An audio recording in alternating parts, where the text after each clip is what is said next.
අයිවා අපි දැන් ඉන්නේ අනුරාධපුරේ ජල තාක්ෂණයේ අතින් නිමවුණු ඉතා සුවිශේෂී නිර්මාණයක් තියෙන තැන. මේ ඇවිල්ලා රන් මසු වෙන.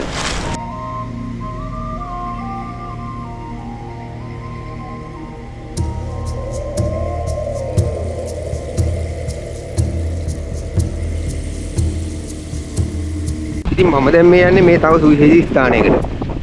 ස්ටාර් ගේට් එකේම නැත්නම් තරු දොරටුව. මෙතනට ගිහලා බලමු මේ ස්ටාර් ගේට් එකේම නැත්නම් තරු දොරටුව කියන්නේ මොකක්ද කියලා. ඔයගොල්ලෝ මේ පේන මේ ඇහෙන දුරට මේ හදලා දින මේ ඇල මාර්ග. මේ ගඩොල් වලින් සම්පූර්ණ මේ ගඩොල් වලින් නිර්මාණය කළා.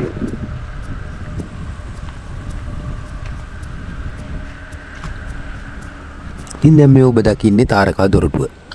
රන්මසුවිනේ තියෙන තාරකා දොරටුව. තාරකා දොරටුවක් කියලා සාමාන්‍යයෙන් හඳුන්වන්නේ ග්‍රහලෝකයේ ඉඳන් තවත් ග්‍රහලෝකයකට සංනිවේදනය කළ හැකි මාධ්‍යයක්නේ. මේ වගේ තාරකා දොරටු ලෝකයේ තියෙන කිහිපයක්.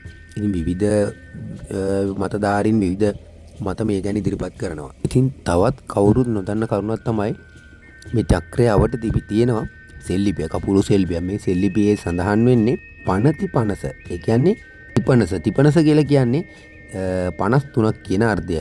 ඉතින් මේකේ සත්තු 53ක් ඉන්නවා. ඉතින් කවුරුත් දන්නේ නැහැ මේ සත්තු වර්ග 53 මොකක්ද කියලා. එක එක මත පළ කරලා තියෙනවා. මෙන්න ඔන්න ඔය කොටස හොඳට බලන්න. ඔය මගේ පිටිපස්සෙන් කවුරු හරි හරියටම පාරමැද්දෙන් එනවා වගේ. මම මේක මුලින්ම මට ඔය වෙලාවේ ඉච්චර දෙයක් තේරුන්නේ නැහැ. මම ඔය පිටිපස්සට බලන්නේ මට අමුත්තක් දැනුන නිසා.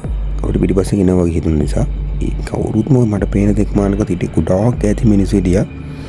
මට තේරුණා මගේ පිටිපස්සෙන් කවුරු මිනිස්සෙන් නෙවෙයි. වෙන මොකක් හරි බලවේගයක් පිටිපස්සෙන් එනවා කියලා. මට හොඳට මේ වෙලාවේ ඒක තේරුණාට මම ඒක වැඩි කරන් ගත්තා. ඒක මම ඉස්සරහටම ආවා. පස්සේ මම වීඩියෝ එඩිට් කරනකොට තමයි ඔක දැක්කේ. ඉතින් මම මේක ඕගොල්ලන්ට කිව්වේ මේ අනවශ්‍ය විදියට කලබල කරන්න, අනවශ්‍ය විදියට බයක් ඇති කරන රන්මසු වෙන්න අනේක බලක්වන්න එහෙම නෙවෙයි. හරිද? දැන් යම් තව කෙනෙකුටත් මේක මේ අවස්ථාවට මුණ දීලා තියෙනවද දන්නේ නැහනේ. මං විතරක් දන්නේ නැහැ මුණ දීලා තියෙන්නේ. ඉතින් මේ හොඳට පායපු වෙලාවක් හවස.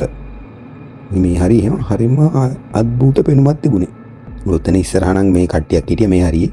මේ අර මම ආපු ටික කිසිම කෙනෙක් හිටියේ නැහැ. ගණනය කිරීම වලට අනුව අක්කර 40ක භූමි ප්‍රමාණයක්. ඉතින් ඔයගොල්ලන්ට පේනවනේ මේ පිහිටි ගල් පර්වතය දාගෙන කරලා තියෙන මේ අලංකාර පොකුණු ස්නානාගාර උද්‍යාන මහවංශයේ සඳහන් වන්නේ මේක වසම රජතුමාගේ කාලේ ඉදි කරා කියලා.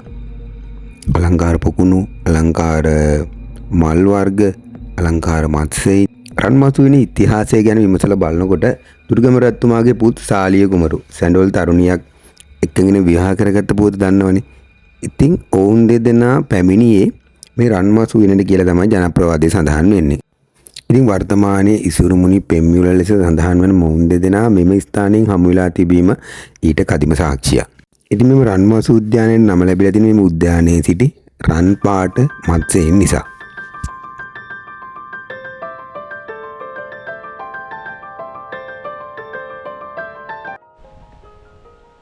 දැන් ඉන්නේ අනුරාධපුර නගරයේ සුවිශේෂී ස්ථානයක.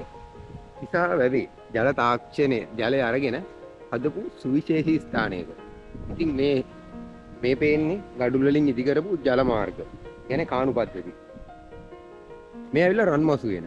මේ රන්මසු වෙන කියන්නේ සුවිශේෂී ස්ථානයක්.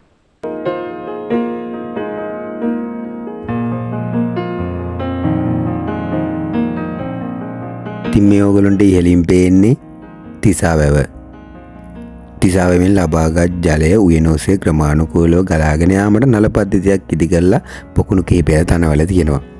ශ්‍රීෂ්ම කාලයට ගැලපෙන කුඩා එලිමහන් ගෙවල්, මණ්ඩප, ස්නානාගාර වැතිර සිටීමට ගල් යහන් ආදිය තනවා ඉතා අලංකාර මෙම උද්‍යානය අතීතයේදී පවත්වාගෙන ගිහිල්ලා තියෙනවා. ඉතින් ඒ සියල්ලෙහිම නටබුන් ඕගොල්ලන්ට දැක ගන්න පුළුවන්.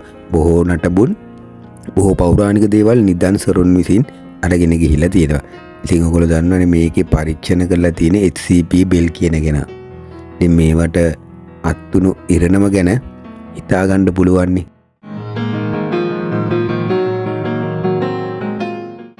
තවත් මෙවැනි සුන්දර ස්ථානයකින් සුන්දර ඉසව්වකින් ඔයගොල්ලෝ හමු වෙන බලාපොරොත්තු වෙන්න. අදට සමුගන්න සුබ දවසක්.